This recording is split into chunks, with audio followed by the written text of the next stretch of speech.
ومن أحسن قولا ممن دعا إلى الله وعمل صالحا وقال إنني من المسلمين. তো আমরা সময় না নিয়ে শুরুতেই প্রশ্ন নিব। প্রশ্ন করবেন মনিরা, আপনি প্রশ্ন করুন।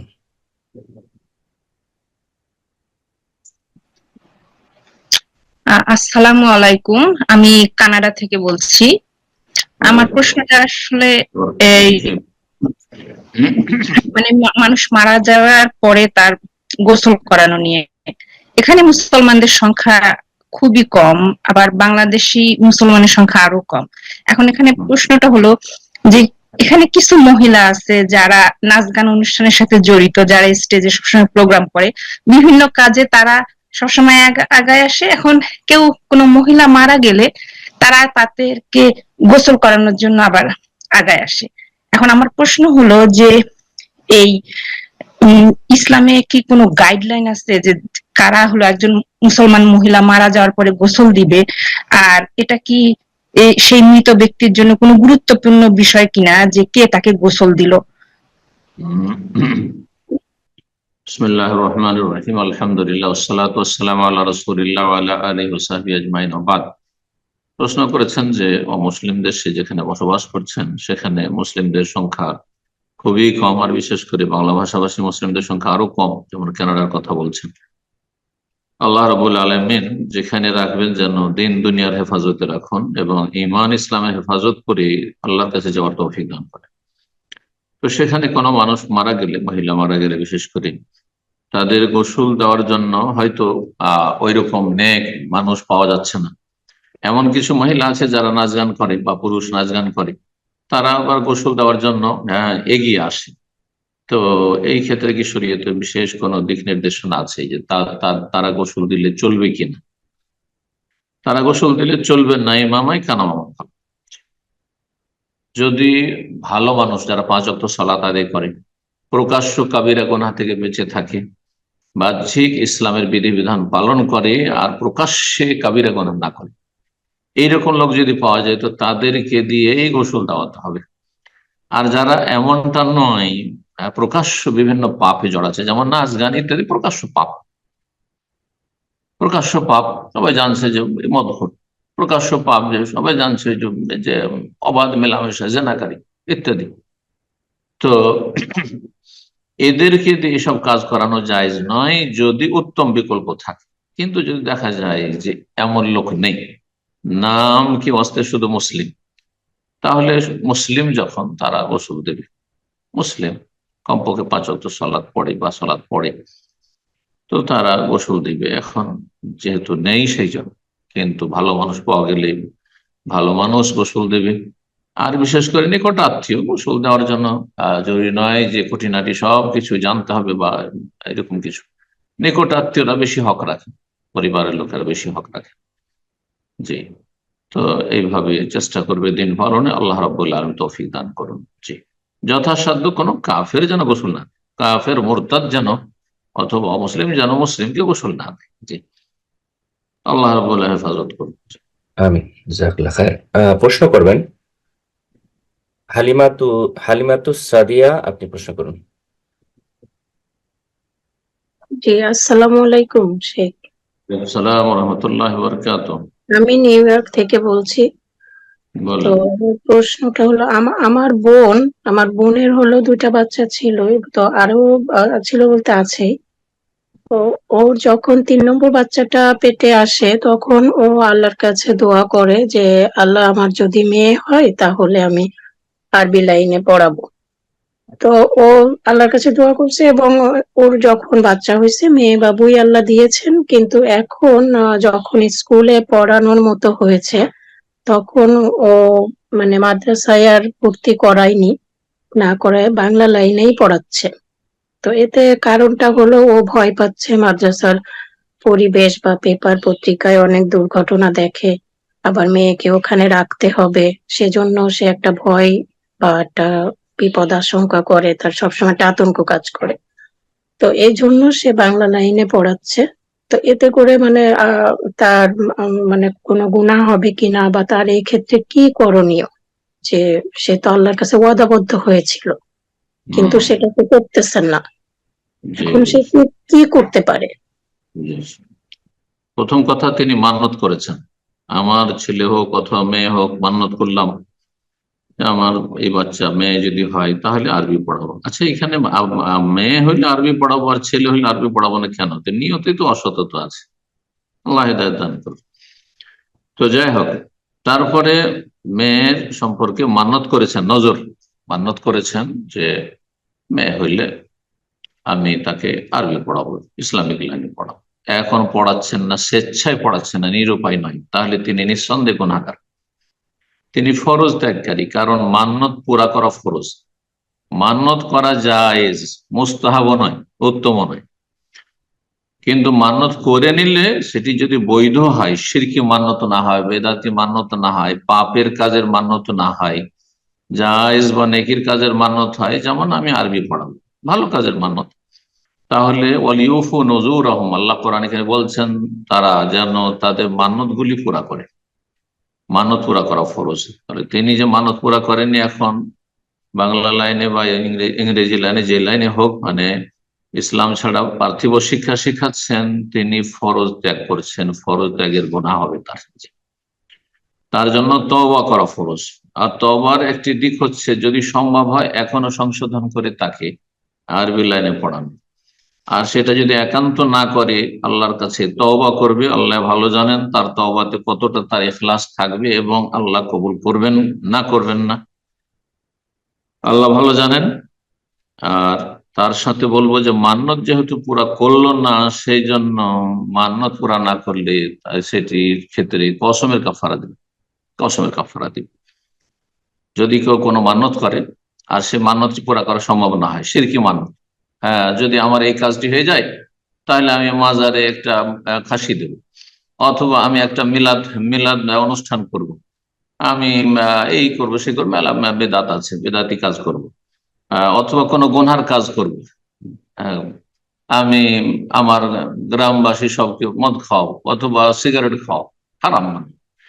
তাহলে এইরকম কোন শিরকি মান্যত হোক, বেদাতি মান্যত হোক, কোন পাপের কাজের, হারাম কাজের, অন্যান্য পাপের কাজের মান্যত হোক, যদি কোনো হারাম কাজের মান্যত করে, সে মান্যত পুরা করা জায়েজ নয়। কাফারা তো কাফারা দেবেন, তার কাফারা হচ্ছে কসমের কাফারা, কসমের কাফারা দিবেন। জি, কসমের কাফারা হচ্ছে 10 মিসকিনকে খাওয়ানো, 10 মিসকিনকে কাপড় পরানো। আর গরিব মানুষ যদি এটাও করতে না পারে, 10 মিসকিন খাওয়াতে পারে, তখন 3টি রোজা, এমনি 3টি রোজা রাখলে হবে না, যেখানে 10 জন মিসকিনকে খাওয়াতে পারবে। তা আপনার বোনকে বলেন 10 মিসকিনকে খাওয়াবে এবং আল্লাহর কাছে তওবা করবে, কারণ সে স্বেচ্ছায় পারবে। তারপরেও না, ভয় করার কি আছে? সব জায়গায় ভয় আছে, কেন স্কুল কলেজে হয় না? স্কুল কলেজে এইসব অঘটন ঘটে না? কত রকমের পাপ হচ্ছে সেখানে, পাপের পরিবেশ অধিকাংশ ক্ষেত্রে, সেখানে কি করে কি সাহসে দিচ্ছে না? আল্লাহ সঠিক বুঝ দান করুন, ইমানে আল্লাহ শক্তি দান করুন। বারাকাল্লাহ ফিক। আমিন। প্রশ্ন করবেন আরিক, আপনি প্রশ্ন করুন। আসসালামু আলাইকুম শেখ। ওয়ালাইকুম আসসালাম ওয়া রাহমাতুল্লাহি ওয়া বারাকাতুহু। জি, তো শেখ, আমার প্রশ্ন হচ্ছে যে কয়েকদিন ধরে অনলাইনে একটা আহ, নতুন ধরনের ফিতনা দেখা যাচ্ছে যে আহ, আমাদের কিছু হিন্দু ছেলেরা, তারা আমাদের মুসলিম তাদেরকে আহ, প্রেমের ফাঁদে ফেলে বা তাদের কাছ থেকে ইসলাম শিখতে আপনাকে, চায়, এরকম আপনি জোরে দিয়ে। বলেন, এত আস্তে কেন বলছেন? ও sorry, বুঝতে পারছি। শেখ, শুনতে পাচ্ছেন? জোরে বলেন, জোরে বলেন। হ্যালো, শুনতে পাচ্ছেন? শুনছি, কষ্টে শুনছি। চলেন, বলেন। ওকে। হ্যাঁ, তো যতটা জোর আছে ততটা জোরে বলেন। জি, আচ্ছা। তো আমার প্রশ্ন হচ্ছে যে কয়েকদিন যাবত আমরা অনলাইনে দেখছি যে অনেক এরকম ফেসবুকে নিউজ দেখছি যে অনেক মুসলিম নারীরা হিন্দুদের আহ, হিন্দুদের দ্বারা ধোঁকা খাচ্ছে। তারা হিন্দু ছেলেরা মুসলিম নারীদেরকে বলছে যে আমরা তোমাদের কাছে ইসলাম শিখতে চাই, এরকম বলে তাদেরকে প্রেমের ফাঁদে ফেলে পাচার করছে। বাংলাদেশ থেকে অনেককে ইন্ডিয়াতে পাচার করেছে। তো শেখ, এই ব্যাপারে আপনার কিছু উপদেশ আশা করতাম। এই ব্যাপারে উপদেশ একটা সাধারণ লোকও দিতে পারবে। সেটা হচ্ছে একজন মুসলিম মেয়ে, সাবালিকা মেয়ে একটা মুসলিম যুবকের সাথে যোগাযোগ, একা একা এই টেলিফোনে অথবা সোশ্যাল মিডিয়াতে যোগাযোগ হারাম। তাহলে একটা অমুসলিম কাফেরের সাথে কিভাবে যোগাযোগ করছে? তাহলে এটাই তো প্রথম হারাম কাজ করেছে সে মেয়ে, এবং সেই মেয়ের পরিবার যদি জানে তো হারাম কাজ করছে। তারপরে আপনার দূষিত পরিবেশে সহশিক্ষায় লেখাপড়া করেছে সাবালিকা মেয়ে, আর এক হারাম কাজ করছে।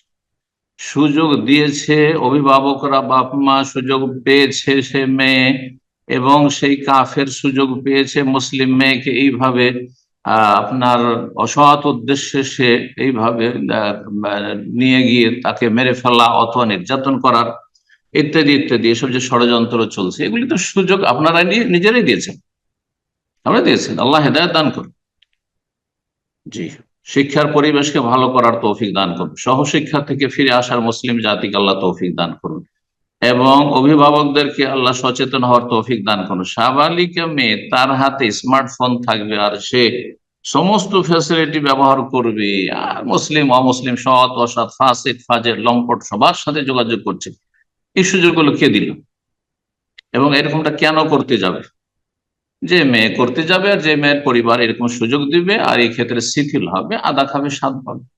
আল্লাহ তাদের হেদায়েত দান করে। এটি দুনিয়ার আযাব, দুনিয়ার আযাব যে মুসলিমের এখন নির্যাতিত হচ্ছে, হ্যাঁ এটি দুনিয়ার আযাব। আর আখিরাতের আযাব তো আছে।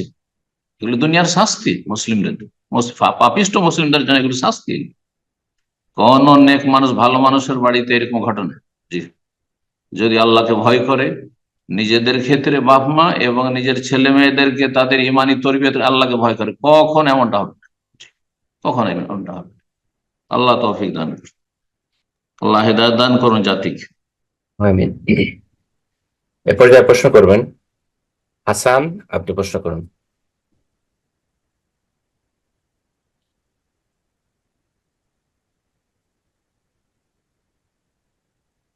হাসান, আপনার জি, উনি প্রোগ্রাম থেকে এক্সিট হয়ে গেছে হয়তো নির্জনিত কারণে। তো আমরা ইনশাআল্লাহ এই পর্যায়ে আরেকজনকে সুযোগ করে দেব। প্রশ্ন করবেন কাজী সোমাইয়া হাসান খেয়া, আপনি প্রশ্ন করুন।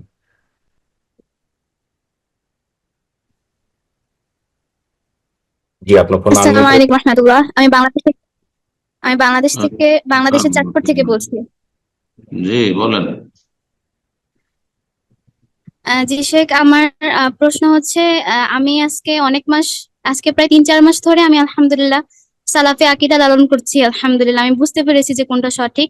কিন্তু শেখ, চারপাশে দেখা যাচ্ছে যে কিছু দিনী বোন তারা বা অনলাইনে বিভিন্ন বুলিং এর শিকার হতে হচ্ছে, যে তারা হচ্ছে ইহুদিদের দালাল, তারা মাতখালি, আরো অনেক ধরনের কথা যেগুলো হচ্ছে মানসিকভাবে অনেক বেশি কষ্ট লাগছে। যেহেতু আমি এইচএসসি পরীক্ষা দিব সামনে, কিন্তু এগুলোর কারণে উল্টো মানসিকভাবে আরো কষ্ট পেতে হচ্ছে, যার কারণে আমি কোনো কিছুতে মনোযোগ দিতে পারছি না। তো সে ওনাদেরকে কিভাবে জবাব দিতে পারি? আল্লাহ রাব্বুল আলামিন কোরআনে কারিমে ইরশাদ করেছেন, খুযিল আফওয়া, ক্ষমার দৃষ্টিতে দেখো, ক্ষমা করো। নবী সাল্লাল্লাহু আলাইহি ওয়াসাল্লাম ক্ষমা করেছেন, মক্কার কাফেরদেরকে ক্ষমা করেছে, এত বড় অপরাধীদের। ওয়া আমর বিল উরফি, এবং ভালো কাজের উত্তম পন্থে উপদেশ দিতে থাক, ভালো কথা বলতে থাক, যাতে ঝামেলা না হয় কারোর সাথে, গঞ্জাম না বাঁধে, দ্বন্দ্ব না হয়, শত্রুতা না বাড়ে। ওয়া আরিজ আনিল জাহিলিন, এবং মূর্খদেরকে এড়িয়ে চল। ওয়া হাওলা মিনাল জাহিলিন, আর এরা হচ্ছে মূর্খ, যারা আপনাকে আমাকে গালমন্দ করছে তারা হচ্ছে জাহিল সমাজ, মূর্খ সমাজ। যদি জানতো তাহলে তারাও সত্যকে গ্রহণ করতো, যেমন আমি আপনি সত্যকে গ্রহণ করেছি, কোরআন সুন্নাহকে গ্রহণ করেছি, মানহাজ সালাফকে, সাহাবায়ে কেরামদের ইসলামকে গ্রহণ করেছি। ফাইন আমার বেমিসলিমা আমানতুম বিহি, সাহাবায়ে কেরাম যেইভাবে ঈমান নিয়েছে, যে ইসলাম 1400 বছর আগে ছিল, সেই ইসলাম পালনের চেষ্টা করছি আমি। এটা যদি তারা বুঝে নিত তো তারাও হেদায়েত হয়ে যেত। যখন এটা বুঝেনি, তার মানে তারা হচ্ছে জাহিল। ও আরিজ আনিল জাহিল, আল্লাহ বলছে মূর্খদেরকে এড়িয়ে চল, তাদের সাথে যোগাযোগ রাখবেন না, তাদের সাথে অত বেশি দেখা সাক্ষাৎ করবেন না, তাদের কাছাকাছি হবেন না। তারা দূর থেকে আপনি রাস্তা দিয়ে যাচ্ছেন, কোনো খারাপ কথা বললো, আর বললো, যেন শোনেননি, আপনি ধৈর্য ধরেন। জি, ওয়াসবির ওমা সাবরুকা ইল্লা বিল্লাহ, আল্লাহ বলছেন ধৈর্য ধারণ করো এবং আল্লাহ রাব্বুল কাছে সাহায্য কামনা করো, আল্লাহ তৌফিক দেনেওয়ালা। ওয়ালা তাকু ফি যায়কি মিম্মা ইয়ামকুরুন, যা কিছু তারা করছে, হ্যাঁ, এই কুচক্রীরা, বিদাতীরা বা ইসলামের শত্রুরা, ঘরের শত্রু বাইরের শত্রু, এতে তোমার অন্তরে যেন কষ্ট বোধ না হয়। ফি যায়কি মিম্মা ইয়ামকুরুন ইন্নাল্লাহা মাআল্লাযীনা তাকাও, যারা আল্লাহ ভীরু তাদের সাথে আল্লাহ আছেন। আপনি গুনাহ থেকে বাঁচুন, আপনার দ্বারা কোনো যেন সীমা লঙ্ঘন না হয়। ওয়াল্লাযীনা মুহসিনুন, যারা মানুষের ইহসান করে, সদাচরণ করে, তাদেরকে আল্লাহ ভালোবাসে, তাদের সাথে আল্লাহ আছেন। আল্লাহ রাব্বুল আলামিন হেফাজত করুন, এড়িয়ে চলুন, যেন শোনেননি আপনি। তারপরে ধরেন সোশ্যাল মিডিয়াতে তারা গালমন্দ করছেন, তাহলে সোশ্যাল মিডিয়া আপনি ইউজ করিয়েন, দেখবো না, জানবোই না যে আমাকে কে কে গাল দিচ্ছে, কষ্ট হবে না, সাময়িক যে কষ্টগুলি হয়। যদি বরদাস্ত করতে না পারছেন না যে মানসিক আমার কষ্ট হচ্ছে, তাহলে এগুলো দেখবেন না। যারা আপনাকে ধরেন আপনাকে সোশ্যাল মিডিয়াতে আপনাকে মেসেজ করে গাল দিচ্ছে, তা আপনি তাকে ব্লক মেরে দেন, যোগাযোগ রাখেন তাদের সাথে, দেখা সাক্ষাৎ তাদের সাথে করিয়েন না, তাদের অনুষ্ঠানে বসিয়েন না। আল্লাহ বলছে ফালা তাকুদ বাদা যিকরা মাল কওমিজ জালিমিন, আল্লাহর উপদেশ আসার পরে জালেমদের সাথে বসিয়েন, বসবেন না তাদের সাথে। দাওয়াত আছে কিন্তু বিদাতে, ওখানে গেলে গালমন্দ করবে বা ক্রিটিসাইজ করবে, বিভিন্ন রকমের ট্যাগ দেবে, যাবেন না তাদের সাথে। কেন বসবেন না? অসৎ লোক তারা, অন্তর তাদের ফি কুলুবিহিম মারাদ, তাদের অন্তরে রোগ রয়েছে, তাদের থেকে দূরে থাকার চেষ্টা করুন, আল্লাহ তৌফিক দান। কিন্তু তাদের ক্ষতি করিয়েন না, তাদের ক্ষতি করে, তাদের হিতাকাঙ্ক্ষী হন, তা যেন আগুনের দিকে ঝাঁপ দিতে যাচ্ছে, আপনি তাদেরকে সেখান থেকে রক্ষা করার চেষ্টা করছেন। এটা হচ্ছে নবী সাল্লাল্লাহু আলাইহি সাল্লামের আদর্শ। আল্লাহ তৌফিক দান করে। ধৈর্য ধারণ করতে হবে, তাকওয়া অবলম্বন করতে হবে, ইহসান করতে হবে। আল্লাহ তৌফিক দান করুন। বারাকাল্লাহু ফিক। আমিন। প্রশ্ন করবেন শাফিউল্লাহ বিন আব্দুল হাই, আপনি প্রশ্ন করুন। আসসালামু আলাইকুম রাহমাতুল্লাহ। ওয়ালাইকুম আসসালাম ওয়া রাহমাতুল্লাহি ওয়া বারাকাতুহু। শেখ, আমি সৌদি আরব রিয়াদ থেকে। জি বলেন। শেখ, আমার প্রশ্ন হচ্ছে, যদিও ঈদ চলে গেছে, ঈদের তাকবীর নিয়ে আমাদের দেশের একজন মুফতি, উনি সহিহ আকীদা পোষণ করেন। উনি যে আবার ঈদের যে তাকবীর গুলো, আল্লাহু আকবার আল্লাহু আকবার যে তাকবীর গুলো আছে, উনি বলছে এই হাদিসটা জাল, সহিহ না। উনি চ্যালেঞ্জ করে বলছেন। ও কিছু জানে না, ও আসলে সহিহ আকীদা ছিলই না। জি, সহিহ আকীদা ছিলই না, এখন হয়তো কোনো গরজে সহিহ আকীদার ভান করেছে। জি, আর তার এমন কোন এলিম কালাম না, তার ডিগ্রি বা সার্টিফিকেটই কি আছে, কোথায় লেখাপড়া করেছে, কোন একটা আহলে হাদিস প্রতিষ্ঠান থেকে বাংলাদেশে লেখাপড়া করেছে, সৌদি আরব থেকে লেখাপড়া করেছে, তাহলে তাকে কি করে মুফতি মানে দেওবন্দি মাদ্রাসায় পড়া মুফতি, তো তারা কতটা শিখান কি শিখেন আমাদের জানা আছে। জি, আমার নামটা জানি, আমি ওর নামটা নিচ্ছি না, যেহেতু এই জন্য ভুল তথ্য দিয়েছে, ভুল বলেছে, বিভ্রান্ত হবেন না এইসব আপনার এই পুটির মাছদের কথা শুনে। ভালো ভালো আলেমদের শরণাপন্ন হন। জি, ভালো আলেমদের কথা শুনে, এইসব বক্তাদের কথা কেন শুনছেন? এরা আলেমই না। জি, জাযাকাল্লাহ খাইর। এরপর যে প্রশ্ন নেব, প্রশ্ন করবেন এস কে আসগার, আপনি প্রশ্ন করুন।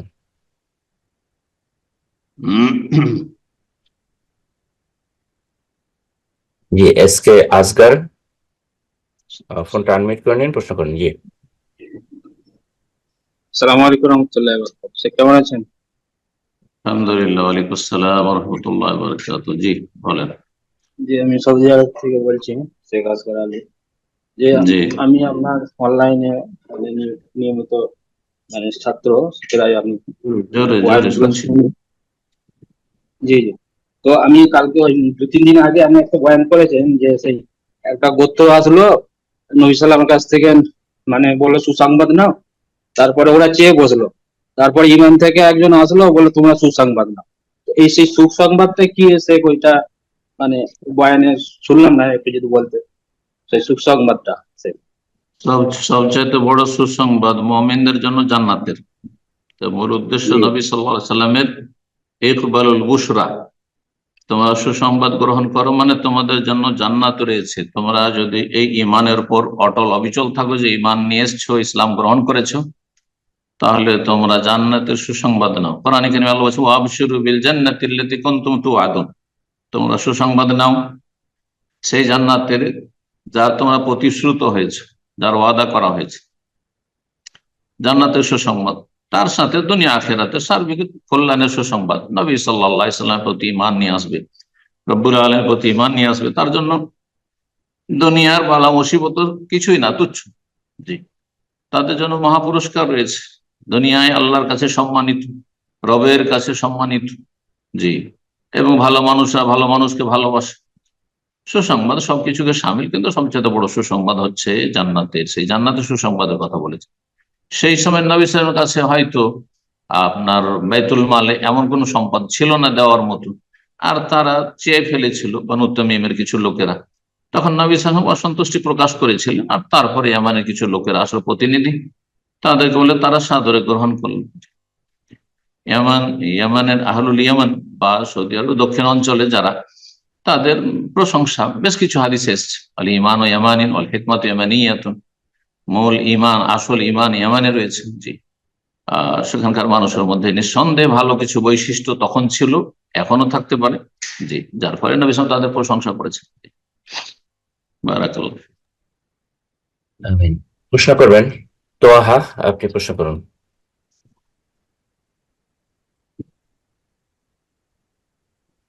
জি তোহা, আপনার ফোনটা আনমিউট করে নিন, প্রশ্ন করুন।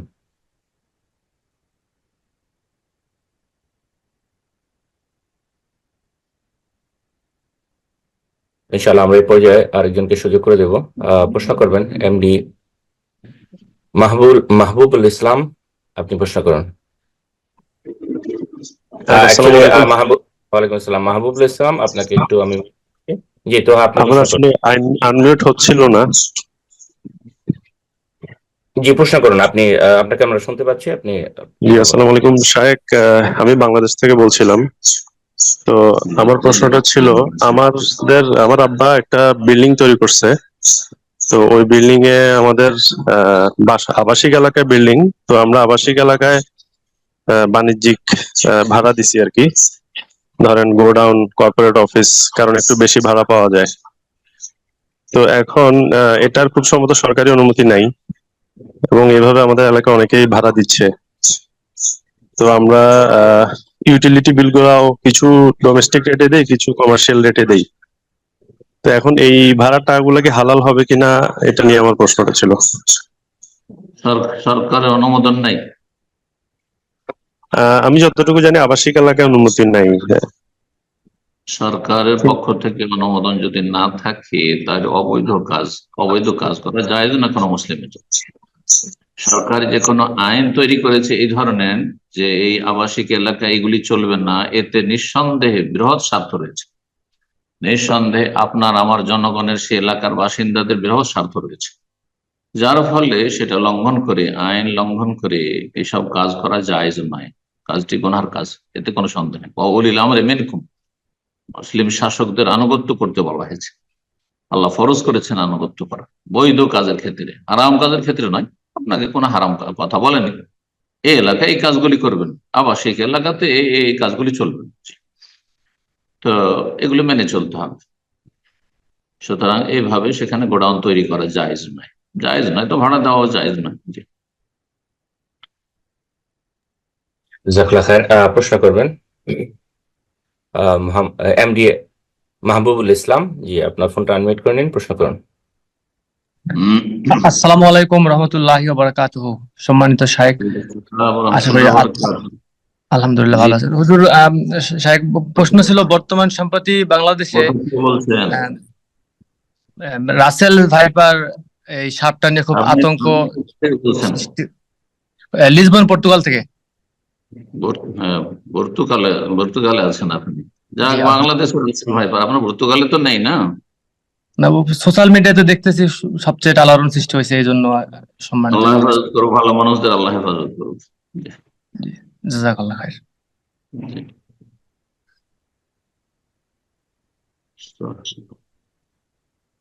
কোন প্রশ্ন আছে?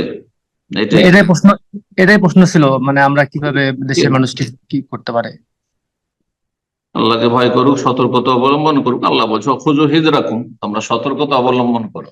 সতর্কতা, আমাদের শত্রু আছে হিংস্র পশু থেকে সতর্ক। মানুষ ভয় পায় যেগুলিকে ভয় পায়, মানুষরা সাপকে ভয় পায়, বিচ্ছুকে ভয় পায়, যেগুলি ক্ষতি করে মানুষের, সেগুলি থেকে নিজেকে নিরাপদ স্থানে রাখতে হবে, সতর্ক থাকার চেষ্টা করতে হবে। এবং সেই জন্য যেসব পদক্ষেপগুলি রয়েছে সরকার যেগুলি বলছে সেগুলি পালন করতে হবে। এবং হতে পারে এটিও আল্লাহর আযাব, হতে পারে আল্লাহর পরীক্ষা। ফেরাউনের জামানায় ফেরাউনের বংশধরের ওপর বিভিন্ন রকমের এইরকম বালা মুসিবত এসেছিল, এটাও হইতে পারে। বিভিন্ন রকম মানুষের জমিনি আযাব, আসমানি আযাব, আর জালেম শাসকের আযাব, আর এই সাপের আযাব, সবই আযাব। যে কোনো অনিষ্ট আল্লাহর পক্ষ থেকে পাপীদের জন্য আল্লাহর আযাব।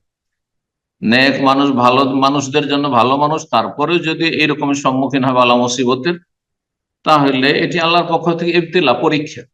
পরীক্ষা, সবর করতে হবে, ধৈর্য ধারণ করতে হবে, সতর্কতা অবলম্বন করতে হবে। এই পর্যায়ে প্রশ্ন করবেন নোমান কুমিল্লা থেকে, আপনি প্রশ্ন করুন। আসসালামু আলাইকুম ওয়া রাহমাতুল্লাহ। ওয়ালাইকুম আসসালাম ওয়া রাহমাতুল্লাহি ওয়া বারাকাতুহু। জি, সাউন্ড ঠিকঠাক শোনা যাচ্ছে স্যার, ওস্তাদ না? জি জি শুনছি, বলেন। শায়েখ, 2011 সাল থেকে আপনার লেকচার শোনা আলহামদুলিল্লাহ এখন পর্যন্ত নিয়মিত শোনা হয়। তো মাশাআল্লাহ। সলাতের বিষয়ে একটা প্রশ্ন আর কি। আমাদের মাগরিব এবং কি ফজরের সালাত আমার বাড়িতে পড়া হয়, আর এশা মাগরিব আর সালাত বাড়িতে বলতে বাড়ির মসজিদে আর কি। আর বাড়িতেও পড়ি আবার মসজিদেও পড়ি। মসজিদে হচ্ছে আমাদের যে ইমাম সাহেব, ওনারা হচ্ছে এই মাজারপন্থী, তারপর অনেক বড় বড় শিরকারী আর কি তারা। এই জন্য তাদের পিছনে সালাত হবে কি হবে না এটা নিয়ে টেনশনে থাকি, এই জন্য আবার বাড়িতে এসে পড়ি। বড় শিরকি আকীদায় থাকলেও হবে না, বাকি বেদাত যদি থাকে, বিভিন্ন বেদাত আছে, কিন্তু মাজার বড় আমাদের বাড়ির চতুর্পাশে শায়েখ মাজার আর কি, চতুর্পাশে। তো তারা এইগুলোর সাথে সম্পৃক্ত। আল্লাহ হেদায়েত দান করুন। জি। আর এই জোহর, আসর আর হচ্ছে মাগরিব, এই তিন ওয়াক্ত আমার আমার ব্যবসা যেখানে, এখানে পড়া হয়। তো এখানে আমাদের কিছু সহিহ আকীদার যে বাইরা আছে তাদের সাথে একসাথে পড়া হয়, মসজিদ না। তাই এটা আমাকে কি এখানে তাদের সাথে একসাথে পড়লে কি হবে? জামাতে পড়ি আমরা, তবে একসাথে পড়ি আমরা, আওয়ালক্তে পড়ি নাই। এটা হবে কিনা আমার, বা আবার কি মসজিদে যে সম্পৃক্ত হতে হবে কিনা সেটা নিয়ে একটু ভাবতেছি। আশেপাশে মসজিদ আছে?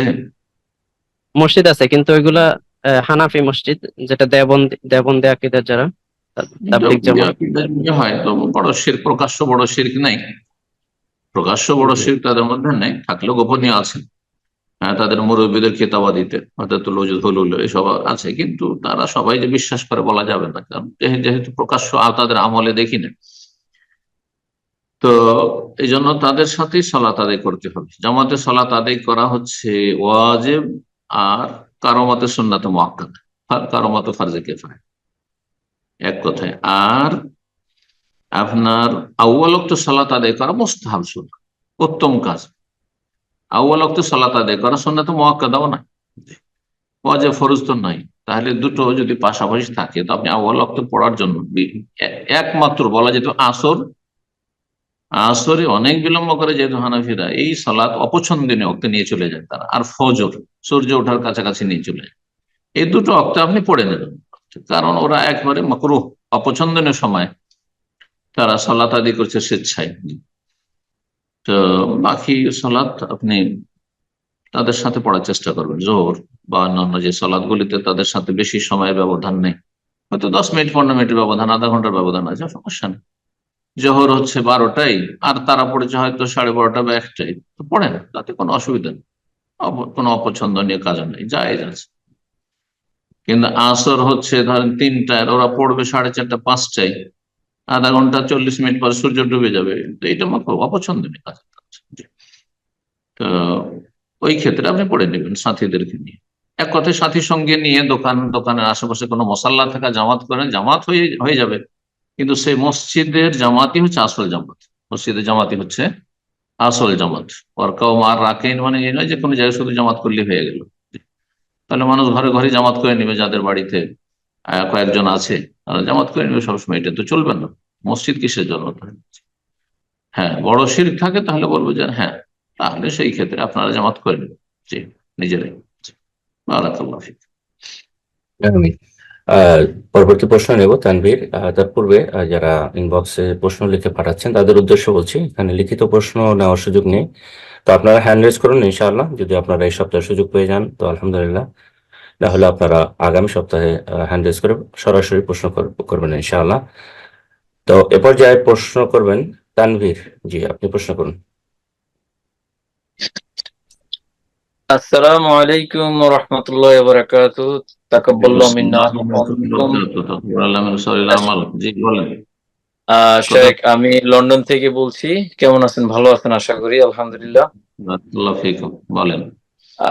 শেখ, আমার কোশ্চেনটা হচ্ছে যে আসলে একটু ক্রিটিক্যাল সেই কোশ্চেনটা, যে বারবার একই কোশ্চেনটা আমার মনের ভিতরে আসে, যে আসলে যেটা আমি আমাদের সালফে সালেহীন বা আপনাদের যে বড় বড় যে শায়েখ আছেন মদিনার স্কলার, প্রত্যেকেই এইখানে বলেন যে কাফেরের দেশে অর্থাৎ এই যে পশ্চিমা দেশগুলোতে থাকা আমাদের জন্য হারাম, পাসপোর্ট নেওয়া হারাম।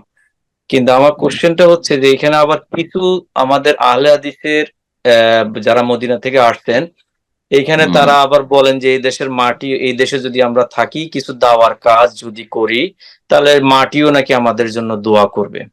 এখন এতে হয় কি আমরা মাটিও নাকি অমুসলিম দেশের মাটি তো দোয়া করবে না, মুসলিম দেশের মাটিও দোয়া করবে যেখানে নেকির কাজ করবেন।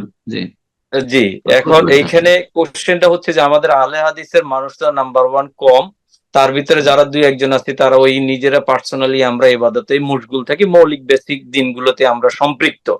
তো দাওয়ার কাজ যেহেতু জেনারেল লাইন থেকে আসে, ওইরকম দাওয়ার কাজও আমাদের জন্য অ্যাক্টিভিটি করতে পারি না।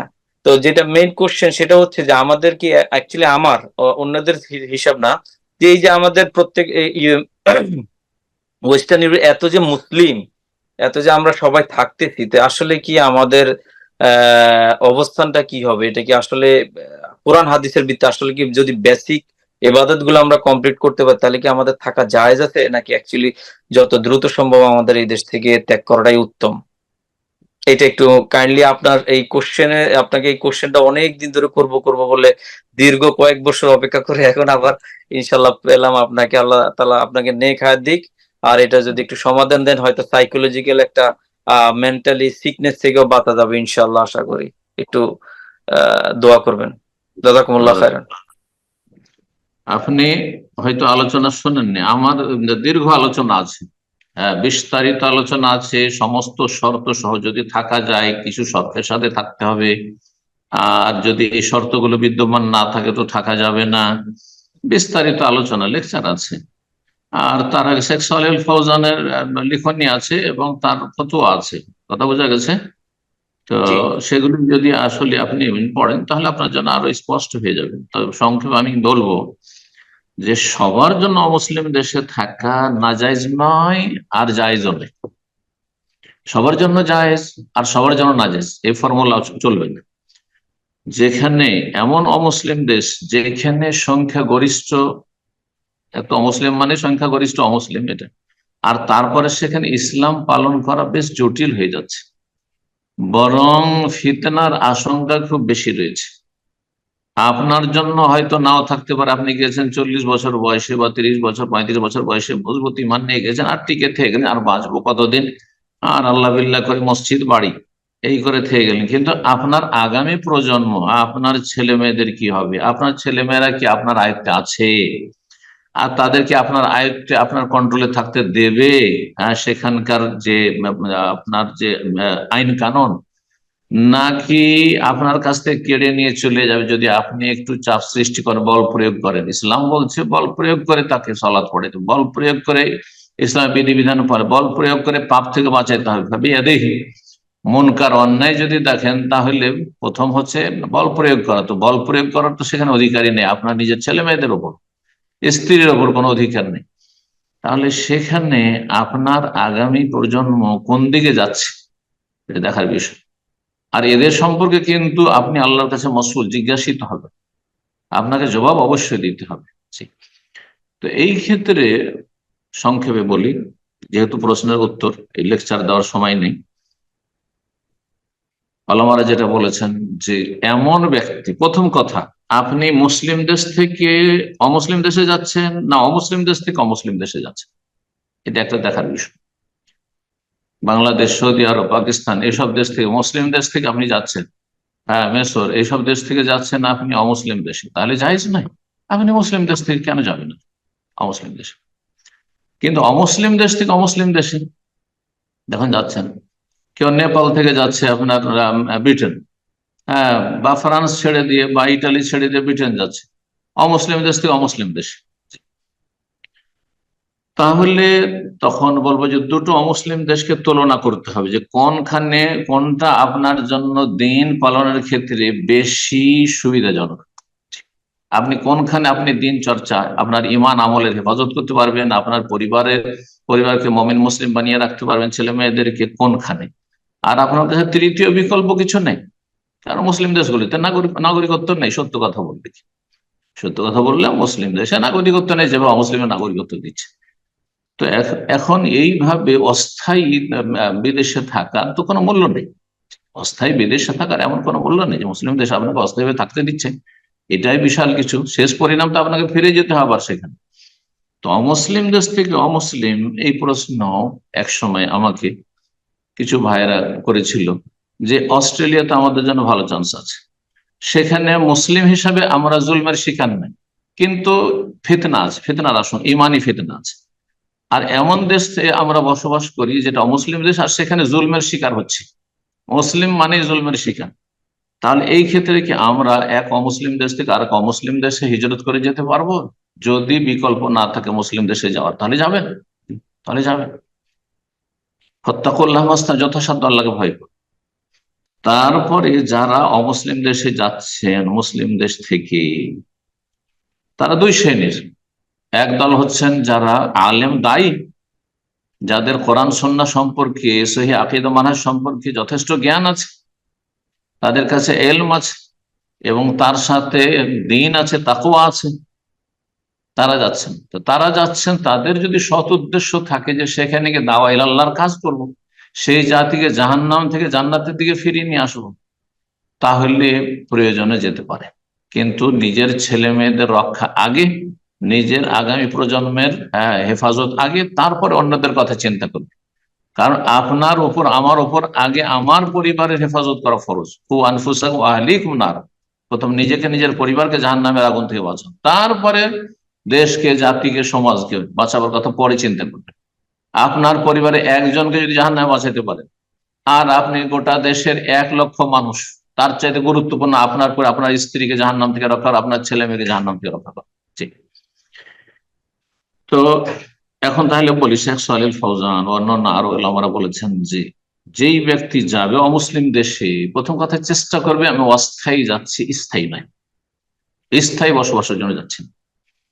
আর সেখানে যাচ্ছে ইলমুন, তার কাছে এতটা দিনের জ্ঞান রয়েছে যে ইয়াদফাউ বিহি শুবহাত, সেখানে বিভিন্ন ইসলামের বিরুদ্ধে, মুসলিমদের বিরুদ্ধে সংশয় এবং সন্দিহান করে দেওয়া, আর তারপরে পরকাল থেকে উদাসীন করে দেওয়ার যে ফিতনাগুলি রয়েছে, শুবহাত সংশয়ের ফিতনা, সেই সব ফিতনা থেকে তার ইলম দ্বারা সে সুরক্ষিত হতে পারবে। তার উপর আঘাত যে করবে ইসলাম বিরোধী ফিতনাগুলি, সেগুলি কিছুই করতে পারবে না। এতটা দিনের জ্ঞান যদি থাকে, সংশয় থেকে বাঁচতে পারবে। ওয়াইয়াকুনা ইনদাহু তাকওয়া, তার অন্তরে এতটা আল্লাহ ভীরুতা আছে, ঈমান আছে যে ইয়াদফা বিহি শাহওয়াত, কুপ্রবৃত্তি থেকে নিজেকে রক্ষা করতে পারে। কুপ্রবৃত্তি হচ্ছে সেখানে গিয়ে আপনার যে কোনো রেস্টুরেন্টে যান, সেখানে মদ আছে, শুকরের গোশত আছে, সেখানে অবাধ মেলামেশা আছে, সেখানে নর এবং নারীর এই সেক্সের পার্থক্য করা, যে এটা পুরুষ তো এটা মহিলা, এই পার্থক্যই তাদের কাছে নেই। এই সমস্ত ফিতনা থেকে নিজেকে বাঁচিয়ে রাখতে পারবে তার তাকওয়ার মাধ্যমে। এতটা যদি থাকে, শাহওয়াতের ফিতনা থেকে বাঁচতে পারবে। শাহওয়াত আর শুবহাতে দুটি ফিতনা মানুষকে জাহান্নামে নিয়ে যায়। এই দুই ফিতনা থেকে যদি বাঁচাতে পারে এলমের মাধ্যমে, তাকওয়ার মাধ্যমে, তাহলে সেখানে থাকবে। তারপরে চেষ্টা করবে আমি ক্ষণস্থায় আছি 2-4-10 বছরের জন্য, 5 বছরের জন্য হয়তো আছে, তারপর আমি নিরাপদ স্থানে ফিরে চলে যাব, কারণ আগামী প্রজন্মকে আমি জাহান্নামের দিকে ঠেলে দিতে চাই না। জি, আশা করি বুঝতে পেরেছেন। তাহলে আলেমরা যাবে দাওয়ার কাজের জন্য, আলেম আবার পেটের জন্য যাবে না, আলেম যাবে দিনের দাওয়াতের কাজের জন্য যাবে, আর তার সাথে তার পেট আছে, সে যা রোজগার করছে, কিন্তু মূল উদ্দেশ্য সে দাওয়ার কাজে সেখানে ব্যস্ত রয়েছে। আর যাবে মুত্তাকি পরহেজগার, যাবে যার কাছে এলেমও আছে এবং তাকওয়া আছে, যাতে করে সেই তাকওয়া মানুষকে তাকওয়া শিখাইতে পারে, তাকওয়ার অনুশীলন করাতে পারে।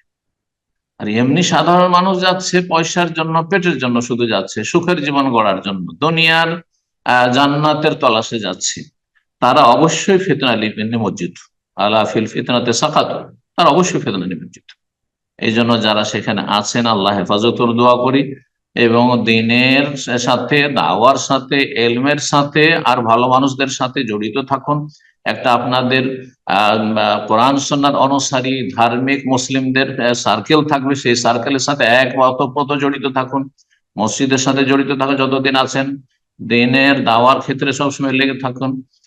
আর ইমানি ইসলামী তরবিয়তের যথাসাধ্য ছেলেমেয়েদের চেষ্টা করুন, ছেলেমেয়েরা বড় হওয়ার আগে আগে মুসলিম দেশে ফিরে আসার চেষ্টা করুন, যদি ফিরে আসার কোনো সুযোগ থাকে, যদি ফিরে আসার কোনো সুযোগ মুসলিম দেশে থাকে। হ্যাঁ জি, বাংলাদেশে ফিরে আসতে পারেন, সুতরাং ফিরে চলে আসবেন। যদি আর না থাকে কারো কাছে ফিরে আসার রাস্তা, ফিরে আসবো কোথায়, সেখানে জানেন নিরাপত্তা নেই, তাহলে তখন সেটি ভিন্ন বিষয়। আল্লাহ রাব্বুল সঠিক বুঝ দান করুন, সংশোধনের তৌফিক দান করুন, নিয়তে সালিহা, ভালো নিয়ত রাখার তৌফিক দান করুন, এবং সমস্ত অনিষ্ট থেকে আল্লাহ হেফাজত করুন। জি, প্রশ্ন করবেন ডাব্লিউ মেহতা, আপনি প্রশ্ন করুন। আসসালামু আলাইকুম ওয়া রাহমাতুল্লাহি ওয়া বারাকাতুহু। ওয়ালাইকুম আসসালাম ওয়া রাহমাতুল্লাহি ওয়া বারাকাতুহু। জি, ডাব্লিউ মেহতা, নদিয়া জেলা থেকে বলছি। বলেন। বলছি, আমার প্রশ্নটা হলো যে জামাতে নামাজ পড়ার সময় যদি ওয়াজিব ছুটে যায়, অনেক সময় এরকম হয়ে থাকে, তাহলে তার জন্য যে সাউসিদা দিতে হয় সেটা তো দেওয়া যায় না, তো কিভাবে নামাজটা কমপ্লিট হবে কিনা এটাই প্রশ্ন। মানে মুক্তাদি, আপনি মুক্তাদি? হ্যাঁ হ্যাঁ, মুক্তাদি। মুক্তাদি যদি কোনো ভুল করে, যে ভুলের জন্য সহজ সিজদার প্রয়োজন, তাহলে সেটা ইয়াতাহাম্মাল হুল ইমাম, ফুকাহায়ে কেরামগণ বলে সেটা বহন করবে ইমাম। এই ক্ষেত্রে আপনাকে আলাদাভাবে সহজ সিজদার প্রয়োজন নেই, ইমামের ভুল হয়নি, সুতরাং আপনার ভুল হয়নি, যা হয়েছে ইনশাল্লাহ এই ঘাটতি ত্রুটি মাফ আপনার। জি, প্রশ্ন করবেন হুসেন এস কে, আপনি প্রশ্ন করুন।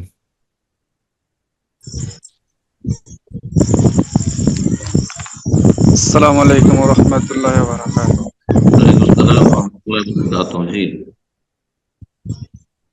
শেখ, আমার প্রশ্নটা হচ্ছে কি, আমাদের কিছু কিছু মুসাল্লি আছে, তারা সলাতে যায়, তো তারা একটা মানে অন্যার মতন চাদর গায়ে দিয়ে যায়, তো তারা যখন সিজদাতে যায় তো তাদের পিঠ দেখা যায়, মানে পিঠ থেকে তাদের গাম ইটা উঠে যায়, কাপড়টা লেবি অব্দি সুদ্ধা। নাভি তো ঢাকা আছে, নাভি ঢাকা আছে না লুঙ্গি দিয়ে? না, লুঙ্গি দিয়ে, লুঙ্গিতে ঢাকা আছে, কিন্তু পিঠটা আবার উদম হয়ে যায় যখন সিজদাতে যায়। হ্যাঁ, পিঠ খুলে গেলে নামাজ বাতিল হবে না, বোঝা গেছে? ঢাকে রাখলে ভালো, পিঠ পেট ঢেকে রাখলে ভালো। পুরুষদের সালাত বাতিল হবে না। কাঁধ ঢাকা জরুরি, আর তার চাইতে বেশি জরুরি না হলে সালাতে হবে না, সেটা নাভি থেকে নিয়ে হাঁটু সহ নাভি ঢাকা থাকতে হবে, নাভি বরাবর, পিছন দিকে পিঠ ঢাকা থাকতে হবে, পিঠের নাভি বরাবর। আর যদি পিঠ পেট কিছু খুলে যায়, গামছা গায়ে দিয়ে কেউ সালাত আদায় করছে আর খুলে গেল, চাদর গায়ে দিয়ে আছে আর কিছু নেই, খালি গায়ে আছে, গেঞ্জি নেই হয়তো, সালাত হয়ে যাবে ইনশাআল্লাহ। তবে অনুত্তম ভালো পোশাক থাকতে এইরকম শুধু গামছা গায়ে দিয়ে সালাত আদায় করা অনুত্তম। কাঁধ ঢাকা আছে, ইনশাআল্লাহ সালাত হয়ে যাবে, কাঁধ ঢাকা আছে। যদিও অনেকে বলেছেন কাঁধ ঢাকাটাও, মানে কাঁধ যদি কারো না ঢাকা থাকে তো সালাত বাতিল হবে না, এটা বেশ কিছু ফুকাহারা বলেছেন, কিন্তু সঠিক হচ্ছে নবী সাল্লাল্লাহু আলাইহি ওয়াসাল্লাম বলেছেন সহিহ বুখারী হাদিস, লা ইউসাল্লি আহাদুকুম ফি সাওবিল ওয়াহিদ, কোন ব্যক্তি এমন একটি কাপড়ে সালাত আদায় না করে যে লাইসা আলা আতিকি মিনাশ শাই, যে কাঁধের উপর কিছুই নেই, কাঁধে কিছু নেই, খালি গায়ে আছে, আর কোমর থেকে নিয়ে হাঁটু পর্যন্ত একটা লুঙ্গি পরে আছে বা পায়জামা পরে আছে, এভাবে সালাত যেন কেউ আদায় না করে। এই জন্য সেন্টু গেঞ্জি গায়ে দিয়ে সালাত আদায় করা ঠিক নয়। বাকি হাফ গেঞ্জি গায়ে দিয়ে জায়েজ আছে, হাফ হাত খোলা থাকলে কোনো অসুবিধা নেই তাতে। এইরকম পেট পিট যদি খুলে যায় পুরুষদের তো অসুবিধা নেই, সালাত হয়ে যাবে ইনশাআল্লাহ। জাযাকাল্লাহ খায়ের। আমরা প্রোগ্রামে একদম শেষ পর্যায়ে চলে এসেছি। আজকে আর একটি প্রশ্নের মাধ্যমে আমাদের আজকের প্রোগ্রাম শেষ হবে ইনশাআল্লাহ। যারা হ্যান্ড রেজ করেছিলেন প্রশ্ন করার উদ্দেশ্যে, অনেকেই দেখতে পাচ্ছি যারা আজকে সুযোগ পেলেন না অনেক প্রশ্নকারী হওয়ার কারণে, তো ইনশাআল্লাহ আগামী সপ্তাহে প্রোগ্রামের শুরুতে এসে হ্যান্ড রেজ করবেন। নিউ ইয়র্ক টাইম সকাল 9টার সময় আপনারা শুরুতেই প্রোগ্রামে এসে হ্যান্ড রেজ করবেন ইনশাআল্লাহ। আমরা চেষ্টা করবো আগামীতে আপনাদেরকে সুযোগ করে দেওয়ার জন্য। তো আমরা সর্বশেষ প্রশ্ন নিচ্ছি। প্রশ্ন করবেন আব্দুল সালাম শেখ, আপনি প্রশ্ন করুন।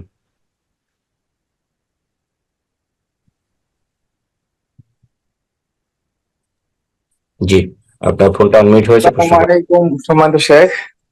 ওয়ালাইকুম আসসালাম ওয়া রাহমাতুল্লাহি ওয়া বারাকাতুহু। জি, নদিয়া থেকে বলছিলাম। আমার প্রশ্ন হচ্ছে যে এই যে মানে আলেমদের আগে শেখটা লাগানো হয়, তো এক্ষেত্রে শেখ আর মৌলানার ভিতরে কি কোনো পার্থক্য আছে? কেননা আমরা তো জানতাম যে শেখ বিশিষ্ট আলেমদেরকে বলা হয়, কিন্তু এখন দেখা যায় কোনো জালসা মাহফিল বা কোনো কিছু হলে সব জায়গাতে শেখ লাগানো হয়।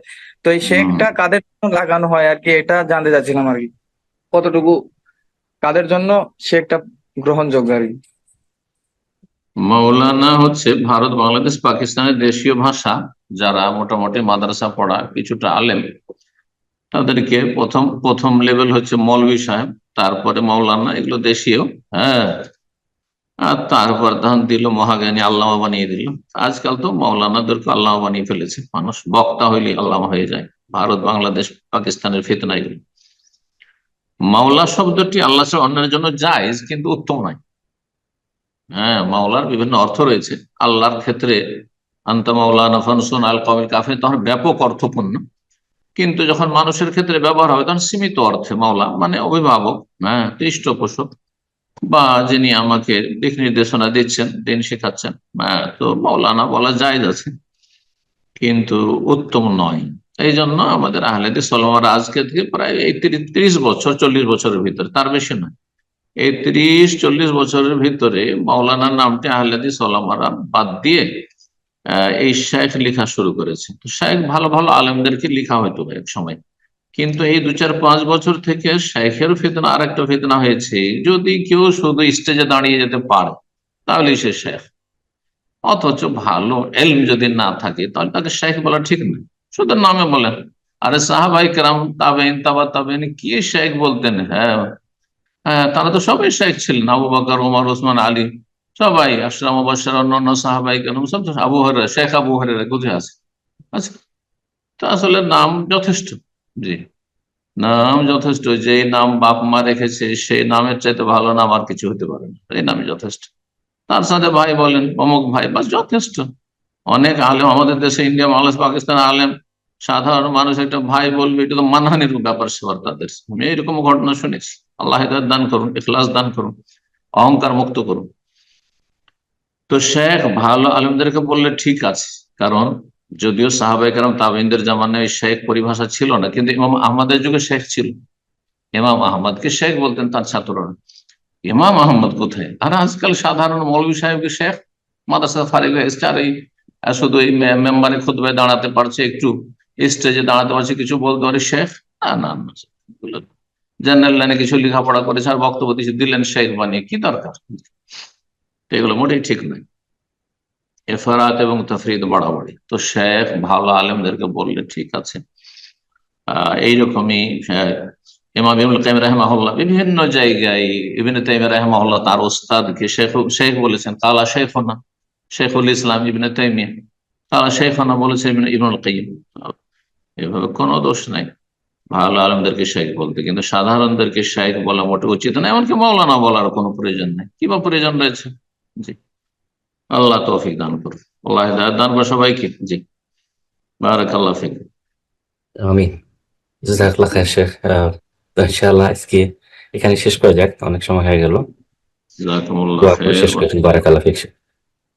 রব্বুল আলমের কাছে দোয়া করি আল্লাহ রব্বুল আলমিন যেন আমাদের সকলকে, যেসব ভাই বোনেরা আমাদের সাথে সরাসরি থাকলেন বিশেষ করে তাদের জন্য দোয়া করি, আর যারা দিন শিখছেন পরোক্ষভাবে তাদের কোরআন সুন্নাহর ভিত্তিক দিন শিখছেন, আর ভালো আলেম কোরআন সুন্নাহর আলেমদের থেকে দিন শেখার চেষ্টা করছেন, আল্লাহ রাব্বু তাদের উত্তম প্রতিদান দান করেন, তাদের এলমে আমলে দিন দুনিয়া বরকত দান করেন।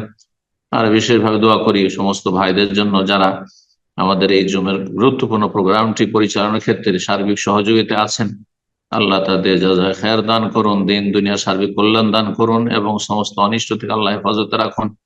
ঈমান এবং ইসলাম নিয়ে আল্লাহর কাছে যাওয়ার তৌফিক দান করুন, তাকওয়া অর্জনের তৌফিক দান করুন এবং আল্লাহ রাব্বুল ইবাদত বন্দেগীতে অবিচল থাকার সকলকে তৌফিক দান করুন।